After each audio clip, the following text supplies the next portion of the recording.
தெரியும், ஆனால் சொல்ல பயம் இல்லையா? உங்களுக்கு எல்லாருக்கும் தெரியும். நான் சொல்கிறேன் எடுத்துக்காட்டோட. நான் கேட்குற கேள்விக்கு நீங்கள் பதில் சொன்ன, சரியா? சார் வாங்க சார் வாங்க, பொங்கல் வேணுமா, வடை வேணுமா, இட்லி வேணுமா, பிரியாணி வேணுமா, தம் பிரியாணி வேணுமா, கிரில் சிக்கன் வேணுமா? வாங்க சார் வாங்க. எங்க கேட்பாங்க? ஹோட்டல்ல. சார் ஒரே ஒரு ஏக்கர் தான் சார், 99 ரூபாய். ரயில்வே ஸ்டேஷன் இருக்கு சார், பக்கத்திலே ஸ்கூலு, பக்கத்திலே பஸ். 99 ரூபாய் சார், ஒரே ஒரு ஏக்கர். எங்க கேட்பாங்க?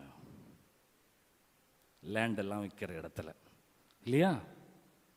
அதே போலதான் அம்மா வாங்க, ஐயா வாங்க, அப்பா வாங்க, தங்கச்சி வாங்க, எல்லோரும் வாருங்கள் ஆண்டவரை காண மனமாற்றத்தோடு என்று அழைக்கின்றதுதான் இந்த திருவருகை காலம்.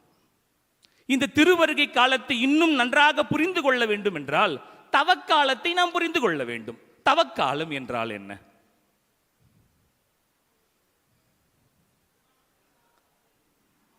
அதெல்லாம் தாண்டி அதிகமாக நாம் ஆண்டவரை தேடி செல்கின்ற காலம். இதே கேள்வியே தியானத்திலே கேட்டேன். தவக்காலம் என்றால் என்ன? பாட்டி கை தூக்கி சாமி நான் சொல்றேன், சாமியாருக்கு உண்டியல் வசூலா வர காலம்னுச்சு. ஏண்டி இப்படி சொல்ற பாட்டின்னு கேட்ட உடனே, ஆமா சாமி, திரு யாத்திரை, வெள்ளிக்கிழமை, சிலுவை பாதை, ஐயோ அப்படியா? நாம் நம்மையே அதிகமாக வருத்தி ஆண்டவரை தேடி செல்கின்ற காலம் தவக்காலம் என்றால் திருவருகை காலம் என்னவா இருக்கும்? ஆண்டவர் நம்மை தேடி வருகின்ற காலம் இந்த திருவருகை காலம்.